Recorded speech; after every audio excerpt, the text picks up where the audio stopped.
¿Cómo están? Buenas tardes. Bueno, ahora les voy a compartir la clase número 8, la primera parte de generalidades de las neoplasias. Ahora dame un segundito. Espero que estén bien.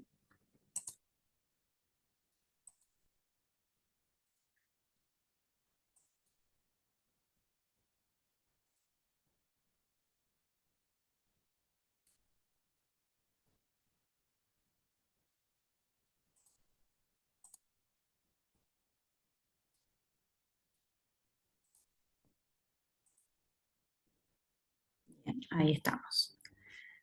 Bueno, comenzamos entonces. Primero vamos a arrancar explicando que la palabra neoplasia significa nuevo crecimiento, ¿sí? Porque se van a producir nuevas alteraciones en células de nuestro propio cuerpo, por distintas alteraciones que sufren, que van a desarrollar un crecimiento celular desproporcionado. Estas células crecen libremente, todas se originan desde la primera célula, por eso dicen que son clonales, ¿sí? Estas divisiones celulares, estas células nuevas son todas clonales de la misma célula madre. Dependen parcialmente del huésped en el que se desarrollan, de acuerdo al sistema inmunológico del paciente, de acuerdo al sistema de nutrición que adquieren del paciente, porque tienen factores angiogénicos, pero depende de de la nutrición del paciente, ¿sí? Para crecer. Y en algunos casos se nutren de hormonas específicas que el paciente secreta habitualmente. Cuando hablamos de neoplasia, usamos la palabra tumor, ¿sí? Y eso hace referencia a toda aquella proliferación que sucede en el cuerpo, ya sea de naturaleza benigna o maligna, ¿sí? Es una formación dura, nodular, que podemos detectar a la palpación, en algún método diagnóstico, y llamamos cáncer solamente para referirnos a lo maligno, ¿sí? También es una palabra muy coloquial que usan los pacientes habitualmente. Vamos a hablar un poquito de las características de las lesiones benignas, porque tenemos que saberlas para poder diferenciar de cómo son las lesiones malignas. Las lesiones benignas terminan con la palabra, con el sufijo oma. Lipoma, fibroma, leiomioma, adenoma, ¿sí? Y están compuestos por las células que, bien diferenciadas, ¿sí? Similares a las homólogas, dependiendo del tejido en el que se desarrolla. Por ejemplo, si se desarrolla en el tejido cartilaginoso y se produce esa proliferación, se van a llamar condromas, ¿sí? Si se forman en el tejido conectivo, se van a llamar fibromas, y si es un tejido conectivo especializado como el músculo liso, se van a llamar leiomiomas. Estas lesiones son de crecimiento lento, ¿sí? Aunque pueden alcanzar grandes tamaños. Uno conoce habitualmente, por ejemplo, los leiomiomas uterinos, que muchas veces producen sangrados muy importantes que anemizan a la paciente, o se detectan sangrados en la posmenopausia, que también prende un signo de alarma, y cuando uno hace un estudio ecográfico resulta que la paciente tiene múltiples miomas en su cuerpo uterino y a veces hay que sacarlos en forma quirúrgica, pero no porque se malignicen, que pueden hacerlo, pero en muy bajo porcentaje, sino porque realmente en el tejido en donde se desarrollan, en el lugar en el que están, generan mucho trastorno para la paciente. Estas lesiones no metastatizan, no invaden los tejidos adyacentes, tienen muy bajo índice mitótico, por eso son de proliferación lenta. Los contornos que separan con los tejidos adyacentes son muy netos, bien delimitados. Algunas lesiones incluso son encapsuladas. Dentro de las neoplasias malignas, el sufijo que tiene va a ser carcinoma o sarcoma. Después, los linfomas, es la primera palabra, linfoma de células B, de células T, hay miles de variantes que no vienen al caso, pero es más que nada para explicar que cuando una palabra termina en carcinoma es porque es maligno. Y cuando termina en sarcoma también es maligno. Y si empieza con linfoma o leucemia, obviamente. Entonces, carcinoma se le llama a cualquier tumor que crece en un órgano con un tejido epitelial, cuando crece desde el tejido epitelial, por supuesto. Si yo tengo en la pared del estómago un tumor que crece de la parte muscular o de, bueno, esa otra lesión, no es carcinoma, tiene que crecer desde los tejidos epiteliales. Estos tejidos pueden ser glandulares o epidermis o epitelio de superficie, ¿sí? Los tejidos, los epitelios pavimentosos. Entonces, si es de los tejidos glandulares, se llama adenocarcinoma. Y si crecen los tejidos pavimentosos o escamosos o estratificados planos, como le quieran decir, se llaman carcinomas epidermoides, ¿sí? Los sarcomas, bueno, tenemos osteosarcoma, liposarcoma, leiomiosarcoma, rabdomiosarcoma, fibrosarcoma. Todas estas lesiones provienen de tejidos conectivos especializados. Bueno, a su vez, bueno, esto ya lo expliqué, los carcinomas, bien, ahí lo tienen escrito en la pantalla. También podemos tener tumores mixtos, carcinosarcoma, por ejemplo. La variante maligna del adenoma pleomórfico también existe. Y también tenemos los teratomas. Estos tumores mixtos están compuestos por distintos tipos de tejidos. Por ejemplo, en la variante benigna, porque también se dan en una variante benigna, tenemos el fibroadenoma.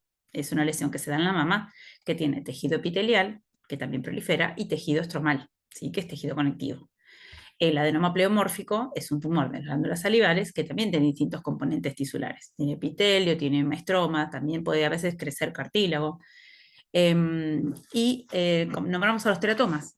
Los teratomas también son neoplasias benignas, aunque pueden tener diferenciación maligna, en donde se proliferan las tres hojas embrionarias. Entonces vamos a tener piel con anexos, que viene del ectodermo, glándulas o tejido digestivo o tejido tiroideo, que viene del endodermo, y vamos a tener músculo, podemos tener hueso, que vienen del mesodermo, ¿sí? Bien. Con respecto a esto, bueno, nada, los teratomas, estos tejidos bien diferenciados y maduros que conforman un teratoma, también puede tener una contrapartida inmadura y comportarse como maligno el tumor, ¿sí? Puede haber un adenocarcinoma dentro de un teratoma. Es recontra poco frecuente, pero puede suceder. Cuando hablamos de los tumores malignos, siempre tenemos que tener presente que estos tumores son una variante maligna del epitelio en el que se desarrollan. Entonces, no van a ser similares, exactamente iguales como las neoplasias benignas, que son iguales, sino que van a tener grados de diferenciación. ¿Qué significa esto? Que cada vez se van a parecer un poco menos al tejido que les da origen. Entonces vamos a degraduarlos de la manera siguiente. Se van a denominar en general, en grandes líneas, de bien diferenciados, moderadamente diferenciados y pobremente diferenciados. Después podríamos encontrar una cuarta categoría que se los llama anaplásicos o desdiferenciados. Estos no tienen nada que ver, pueden parecer cualquier otro tipo de tumor, ¿sí? Hasta a veces confundirse con lesiones metastásicas porque no tienen nada que ver en el tejido en el que se originan, pero que tienen tal grado de diferenciación, de desdiferenciación, que parecen otra cosa. Bien, estos tumores, por supuesto, dentro de las características de las neoplasias malignas, tienen un crecimiento muy rápido. El volumen es muy variable porque dependen de qué órganos se localizan. A lo mejor si yo tengo una lesión maligna dentro de la glándula hipófisis, es un espacio muy pequeño. Una lesión apenas de 1 centímetro puede producir una catástrofe, ¿sí? En el sistema nervioso. Sin embargo, si crece en 1 centímetro en el abdomen, no la detecto ni con la ecografía. No es tan así, pero bueno, quiero decirles por los volúmenes y los tamaños de las lesiones. En la tiroides, un nódulo de 1 centímetro es inmenso, y en el tubo digestivo, un nódulo de 1 centímetro puede ser hasta un pólipo inocente, ¿sí? Bien. Un mioma de 1 centímetro no me genera ningún tipo de sintomatología, y sin embargo, en el cuello uterino, un carcinoma de 1 centímetro puede hasta ser invasor. Bien. Estas lesiones crecen por infiltración, tienen como 4 mecanismos: infiltración, invasión, destrucción del tejido y penetración del tejido circundante, ¿sí? Tienen un alto índice mitótico, porque por eso crecen rápidamente, porque tienen una mitosis muy acelerada, y este índice mitótico es un parámetro para evaluar el comportamiento biológico, si es un tumor muy agresivo o es un tumor que me da un tiempo de tratamiento, porque a veces vieron que en medicina tenemos plazos para estudiar las cosas, para los pacientes, para pedir los estudios, sobre todo en la salud pública o en la salud privada. Entonces, bueno, cuando uno ve que es un tumor que avanza rápido, le mete pata porque sabemos que puede tener un desenlace terrible en muy poco tiempo. Cuantas más mitosis tenga un tumor maligno, es más agresivo y de peor pronóstico. Y las mitosis, después les voy a explicar, se mide con un marcador inmunistoquímica. Bien, las neoplasias malignas diseminan por 3 vías: a través de las cavidades corporales, a través de las cavidades corporales, porque, por ejemplo, el ovario, cuando el ovario realiza una lesión maligna, que compromete la superficie ovárica y traspasa la serosa que lo reviste. Recuerden que el peritoneo reviste todos los órganos abdominales. Cuando traspasa compromete la serosa y ya a veces produce una patología que se llama carcinomatosis peritoneal. Hace una siembra peritoneal de lesiones y de células neoplásicas que se diseminan y se desparraman por todo el abdomen. Eso es gravísimo y habla de un muy alto grado y un mal pronóstico.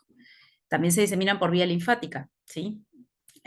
Como crecen en los tejidos y los tejidos tienen vascularización linfática, así como hemática, pueden penetrar los vasos, las paredes vasculares, porque rompen las membranas basales a través de unas proteasas que tienen las células tumorales, o que no solo que tienen las células tumorales, sino que a veces también generan en otra célula la liberación de proteasas, entonces destruyen la membrana basal y atraviesan los tejidos. Y viajan por vía hemática o por vía linfática y terminan en órganos a distancia. Por eso podemos tener metástasis óseas, metástasis cerebrales, metástasis pulmonares de lesiones digestivas, por ejemplo. Como tienen un crecimiento tan rápido y descontrolado, otra característica importante de estos tumores es que tienen necrosis, ¿sí? Se infartan, por decirlo de alguna manera, porque es tan rápido el crecimiento que no llegan, con sus factores de angiogénesis, no llegan a cubrir e irrigar la neoplasia para que ésta se nutra, ¿sí? Se oxigene y crezca. Entonces esas células entran en isquemia, en hipoxia y mueren, como pasa con todos los tejidos que sufren este proceso. Y muchas veces los tumores de gran tamaño tienen centralmente zonas de isquemia. Ahora vamos a hablar un poquito de la incidencia de cáncer. ¿Cuáles son los tumores más frecuentes en el hombre y en la mujer? En el hombre los tumores malignos más frecuentes están en la próstata, después viene en segundo lugar el pulmón y por último el colon. Y en la mujer encabeza el tumor de mamas, después el pulmón y después el colon, ¿sí? En ambos sexos se acomoda pulmón y colon, pero bueno, en el inicio tiene más preponderancia uno que el otro.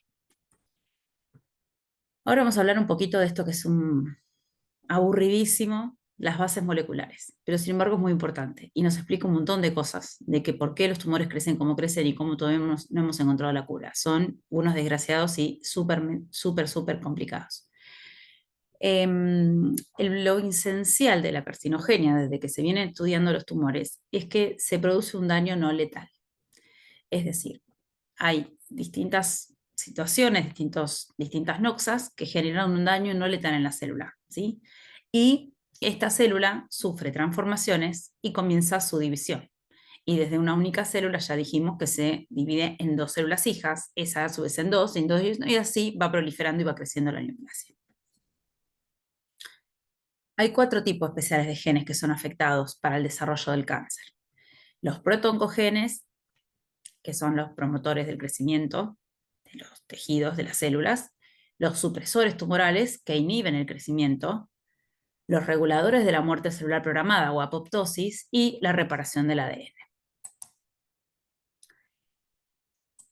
Los oncogenes, cuando se expresan en las células, inducen la aparición de un fenotipo transformado, es decir, inducen la aparición de una célula nueva, transformada, diferente, ¿sí? Se descubrió que la mayoría de esos oncogenes, cuando surge un fenotipo transformado, están mutados o que revelan una sobreexpresión de genes celulares normales, los protooncogenes. Estos oncogenes codifican factores de transcripción, proteínas reguladoras del crecimiento o proteínas que participan en la supervivencia celular. ¿Por qué? Y porque necesitan de todo esto para poder desarrollarse. Los genes supresores tumorales son aquellos que impiden el sobrecrecimiento, lo controlan, pero cuando están mutados, esa regulación no sucede y así se desarrollan los fenotipos transformados. Estos genes supresores se clasifican en gobernadores y guardianes, ¿sí?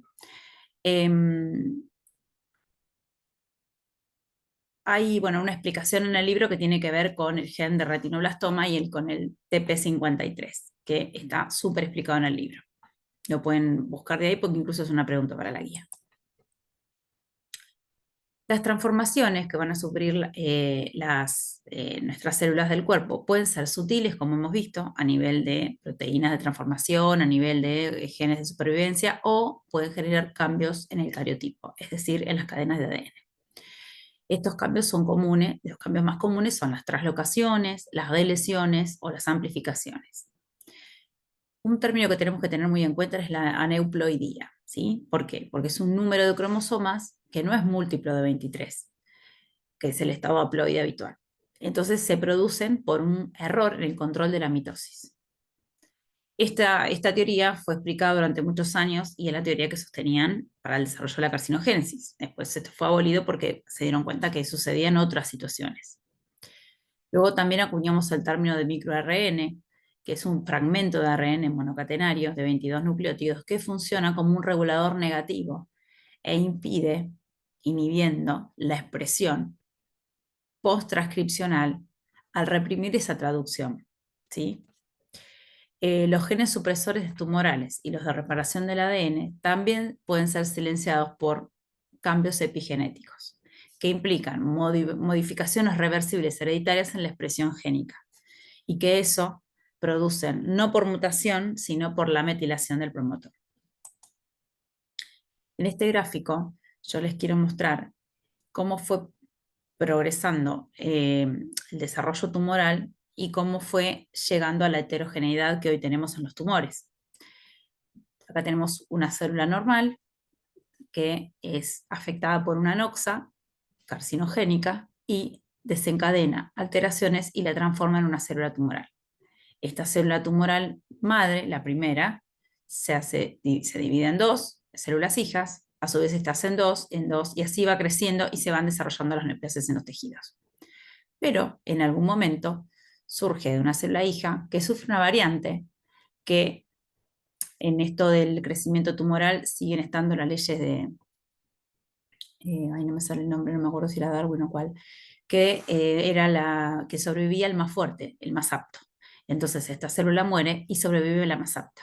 Después surge otro tipo de transformaciones y sobrevive la más fuerte y estas mueren. Entonces así van adoptando diferentes tipos de cambios y la célula tumoral va mutando. Por eso fueron cambiando los tratamientos, fueron cambiando las formas de marcar, fue cada vez avanzando más la ciencia porque se dieron cuenta que estaban corriendo la coneja, porque siempre iban un paso atrás.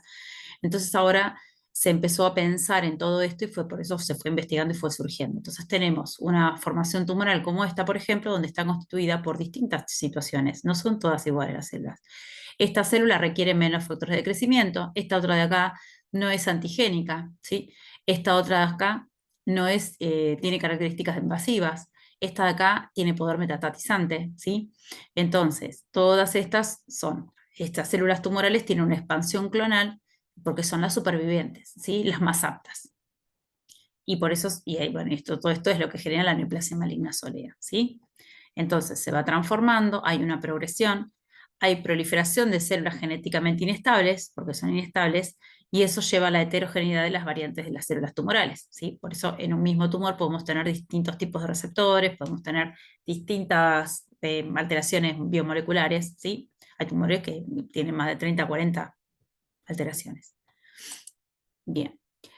¿Cuáles son las características fisiológicas más importantes de las células tumorales para que se desarrollen y sobrevivan? Primero que tienen autosuficiencia en las señales de crecimiento. Ellas mismas desencadenan sus propias señales de desarrollo y crecimiento. Son insensibles a las señales inhibidoras que el cuerpo le manda, ¿verdad? Porque necesitan frenar esas señales inhibidoras porque ellas quieren seguir creciendo. Evaden la muerte celular, tienen un potencial ilimitado de replicación, ¿sí? Porque mientras se dividen una célula, en dos células es ilimitado. Tienen un desarrollo angiogénico sostenido, es decir, se vascularizan los tumores a medida que van creciendo. Si no, tendrían un techo, pero no tienen un techo. Por este motivo de la replicación ilimitada, la angiogénesis también tiene que ser limitada.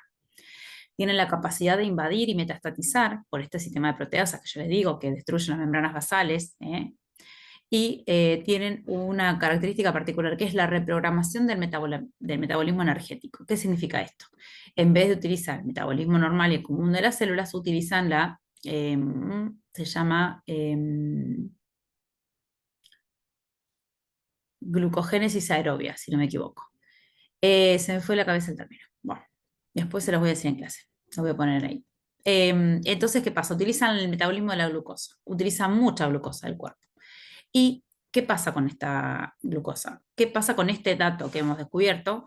Nosotros utilizamos este insumo que es la glucosa para poder hacer, por ejemplo, se desarrolló una técnica de diagnóstico que la deben conocer, la habrán escuchado nombrar, que es el PET, ¿sí? Que hace, primero se le incorpora al paciente una sustancia que tiene fluoruro desoxiriglucosa.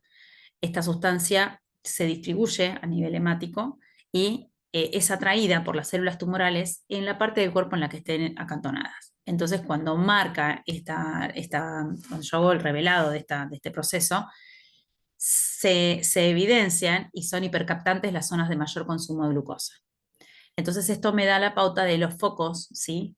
De la diseminación, por ejemplo, en una enfermedad metastásica o en un paciente avanzado, cuando yo estoy queriendo averiguar cómo está su estatus, ¿sí? Tumoral. Entonces le pido este estudio y ahí evidencio si hay zonas de captación, en dónde están, si están en los huesos, en las vértebras, porque es importante y es muy frecuente la metástasis ósea en todas las partes del cuerpo. Este estudio es como si hiciésemos una pantomografía, un sistema así, pero bueno, no es lo mismo, pero para que entiendan. Y la otra característica es la capacidad que tienen de evadir el sistema inmune. ¿Mm? Estas son las 8 características fisiológicas por las que el cáncer puede proliferar y avanzar y desarrollarse en nuestro cuerpo. El cáncer también tiene agentes etiológicos generales. Tenemos agentes químicos, agentes radiantes y agentes microbianos. Dentro de los agentes químicos, antiguamente había se llaman una sustancia alquilante a aquellos pacientes con linfoma, por ejemplo. Después se descubrió que estas sustancias alquilantes tenían una toxicidad directa y eran carcinogénicos, ¿sí? Entonces, bueno, se dejó de utilizar durante tiempo, pero actualmente por ahí se regula en algunas situaciones, pero muy controlado y evaluado el paciente. Y eso tiene una acción directa. De acción indirecta es porque se metaboliza primero y después tiene acción carcinogénica, como por ejemplo el humo del cigarrillo. Desencadena el hidrocarburo policíclico enigmático cuando se quema el tabaco, porque tiene sustancias para producirlo dentro de ese humo, y esto genera una alteración a nivel de nuestras células alveolares. La energía radiante, bueno, tiene que ver con los rayos ultravioletas sobre la superficie corporal, el daño que producen en los melanocitos, desencadenando melanomas y también carcinomas vasocelulares y espinocelulares, ¿sí? Y después tenemos la radiación atómica que sucedió en Chernobyl, en Hiroshima y en Nagasaki, ¿sí? Donde se destruyeron reactores nucleares o tuvieron fisuras y esa energía nuclear atómica desencadenó un desastre porque aún hoy todavía siguen liberando radiación al planeta, ¿sí? Y después de muchos años siguen naciendo niños con malformaciones porque esa radiación afectó a sus madres y a sus células en división, ¿sí? Entonces, eso durante mucho tiempo nacieron con distintas malformaciones, ni hablar de las enfermedades oncológicas, de la caída del pelo. Yo vi una serie hace poco que se llama Chernobyl, es excelente, si la pueden encontrar en Netflix, es excelente porque explica perfectamente todo lo que pasó y la verdad que es tristísimo, pero es muy didáctica y muy interesante de ver. Y después tenemos los agentes microbianos, como por ejemplo el virus de la hepatitis B, el virus del HPV, que ya lo conocemos, que desencadena una displasia con el tiempo, la hepatitis B y hepatitis C, también por alteración y por inflamación se cree, el virus de Epstein-Barr, hacen efecto cruzado, y el Helicobacter pylori también, al tener un proceso inflamatorio continuo, puede desencadenar desde el MALT hasta adenocarcinomas, porque generan también metaplasia intestinal, eso lo hemos charlado en clase. Aspectos clínicos del cáncer. El cáncer tiene, bueno, síntomas propios de acuerdo al tipo de cáncer que nos esté afectando, por supuesto. Y hay otros síntomas que se dan en etapas más avanzadas, por ejemplo, cuando el paciente presenta caquexia.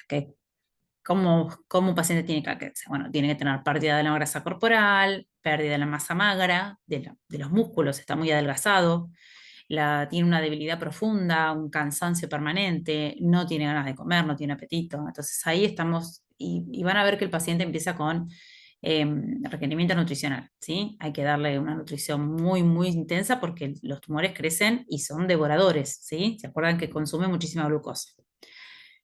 Y otra situación que puede pasar es que estos tumores desencadenen síntomas que no tienen nada que ver con la enfermedad, que nos despistan, que no sabemos qué puede ser, y a veces los síntomas iniciales son estos síndromes paraneoplásicos.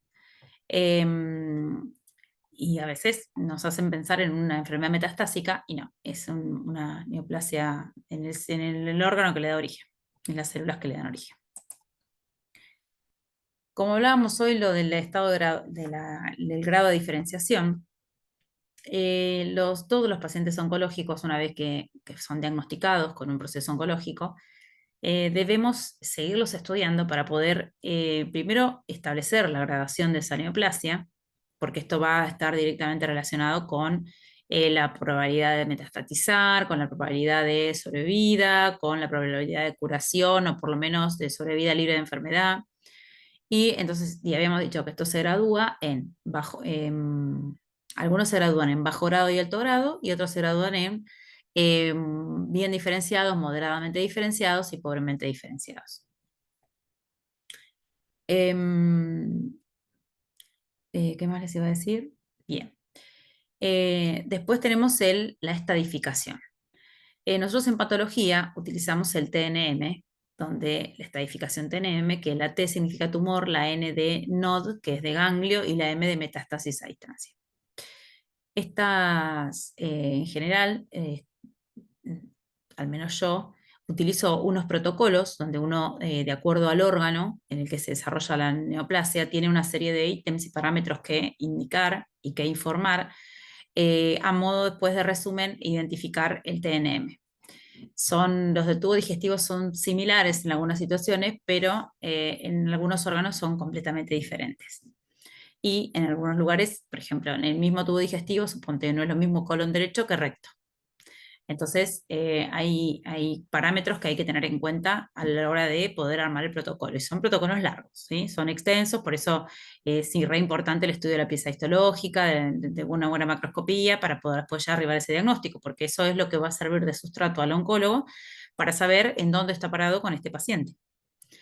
En esa estadificación es importante el tamaño que tenga el tumor, si compromete la superficie serosa o no, si invade los órganos vecinos o no, si tiene ganglios regionales metastásicos o no, este, y a distancia. Si hay, por ejemplo, en general, por ejemplo, en los tumores abdominales se toma a veces líquido abdominal. Si es positivo, yo ya tengo comprometido un líquido abdominal positivo, ya tengo un estadio más avanzado.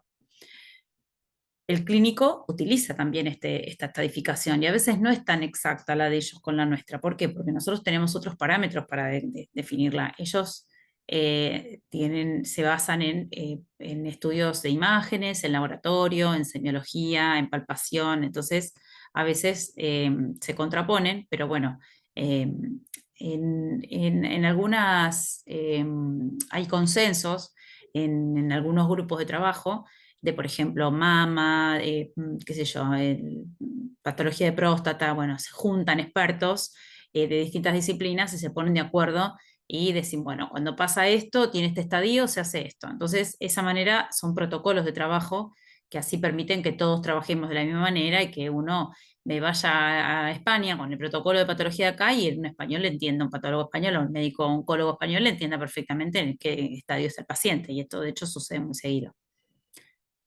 Bien. Entonces, durante el proceso diagnóstico no se tienen que olvidar esto, que aunque ya lo vimos al principio, pero bueno, voy a refrescar en cuanto a lo que es oncológico, porque uno siempre habla de la biopsia como todo se puede biopsiar, pero cuando son diagnósticos oncológicos lo que uno tiene que hacer, tiene al alcance de la mano un montón de cosas. Lo primero que uno hace es un estudio morfológico. ¿A qué se refiere esto? Que estudiamos la morfología de las células y los tejidos y la manera en la que se desarrollan esos tejidos tumorales. Eh, Nosotros podemos, por ejemplo, hacer en un proceso quirúrgico, ser llamados por el cirujano, con previo aviso, por supuesto, para que hagamos un diagnóstico intraoperatorio de esa lesión que le está operando. Porque si, por ejemplo, si él quiere saber si tengo el margen comprometido, a lo mejor tiene que tomar otra conducta quirúrgica, o a veces pasa que nos llaman para operar un nódulo y cuando ingresan al abdomen ven que hay una siembra tumoral por todos lados, entonces toman 2 o 3 muestras y no hace falta la congelación porque dicen, no, esto no se puede hacer nada, ya está en un estadio avanzado, entonces por lo menos certificamos qué tipo de tumor estamos hablando y empezar con cuidados paliativos o con algún tratamiento leve, porque hay veces que está tan avanzado el paciente que no se le puede tirar un tratamiento quimioterápico como si tuviera 20 años. Entonces uno tiene que ir regulando un montón de cosas. También dentro de mi intraoperatoria se puede hacer un corte del tejido con un crióstato, donde se congela ese tejido con nitrógeno líquido a menos 30 grados más o menos, y se puede ver la estructura de ese tejido. No está accesible en todos los lugares, por eso lo más común es que se haga una impronta citológica de ese tumor y se digan los parámetros que el cirujano necesita saber. Otra posibilidad es hacer un estudio citológico, ya sea por una muestra obtenida por raspado, por ejemplo, el Papa Nicolau, o cuando yo obtengo un líquido de cavidad, un líquido de un derrame pleural, un líquido de un derrame acítico. Entonces yo ahí hago una citología de ese líquido y hago un estudio citológico directo sobre ese material. También otro método citológico que podemos usar es la punción con aguja gruesa, como se hace en el tomógrafo, o la punción con aguja fina, como hacemos en ecografía. Y ahí sacamos un cilindro de tejido que es controlado también en el momento para quedarnos tranquilos de que tenemos material suficiente para después poder hacer un diagnóstico correcto. Y por último, bueno, una vez que tenemos la pieza quirúrgica, se fija en formol 24 horas o menos, depende del tamaño de la pieza. Recuerden que se fija una hora, 1 centímetro por hora. Y luego se comienza con el procesamiento de la pieza quirúrgica teniendo en cuenta estos protocolos que yo les decía y estas recomendaciones internacionales para el procesamiento de la pieza quirúrgica y después la confección de esa información, ¿no es cierto? Si yo no proceso como corresponde la pieza quirúrgica, no voy a poder brindar información de márgenes, de si serosa está comprometida, etcétera. Posterior a esto, una vez que uno hace un diagnóstico o una aproximación, porque hoy en día los diagnósticos patológicos van variando y van cambiando y a veces se necesitan de cada vez más herramientas para poder arribar al diagnóstico de certeza, ya no es tan fácil hacer un diagnóstico con una hematoxilina eosina común, existe la técnica de inmunistoquímica. ¿Se acuerdan que hoy les hablaba de las mitosis? Bueno, hay un marcador inmunistoquímico que se llama Ki67 que marca el índice de proliferación. Entonces, a muchos tumores, por ejemplo, las lesiones neuroendocrinas, por ejemplo, los tumores de mama, se mide ese índice y cuando es muy elevado ya cambia el pronóstico de la lesión y ya se habla de una lesión de mayor gravedad y más alto grado. Después tenemos la citometría de flujo, que se utiliza mucho con las lesiones de los tejidos linfoides, ya sea de ganglios o de leucemias, de aspirado de médula ósea, y el tejido se utiliza en fresco, no se fija en formol ni nada. Después tenemos marcadores tumorales en sangre, que yo puedo medir y dosar de acuerdo a lo que yo sospeche. Por ejemplo, para colon se puede pedir al CA 19,9, para tumores ováricos se pide, por ejemplo, alfa-fetoproteína, gonadotrofina coriónica humana, y CA 125. Son diversos marcadores que de su elevación o su normalidad me van a ir ayudando en la disquisición de qué neoplasia se trata, porque uno con una ecografía puede decir, sí, tiene una masa ovárica, pero ¿qué tipo de tumor en el ovario? ¿Tiene un teratoma o tiene un cistadenocarcinoma de ovario o un tumor mucinoso? Eso no lo puede saber hasta que no hace un tumor de la granulosa, hasta que no hace un carcinosarcoma, hasta que no hace algún estudio de este tipo, y bueno, pues la pieza quirúrgica, por supuesto. Después otra pata del diagnóstico es el estudio molecular, a través de técnicas de PCR y de FISH, ¿sí? A veces sirve para confirmar el diagnóstico de malignidad, para predecir el comportamiento y la progresión de la lesión, para detectar cuando hay enfermedad residual, para la conducta terapéutica y la predisposición hereditaria que tenemos a esa lesión. Y una última cosa que está todavía en desarrollo y que está muy avanzado, ya hace un tiempo que se está desarrollando, es la determinación del perfil molecular. Esto utiliza una identificación genómica y una secuenciación después de ese ADN.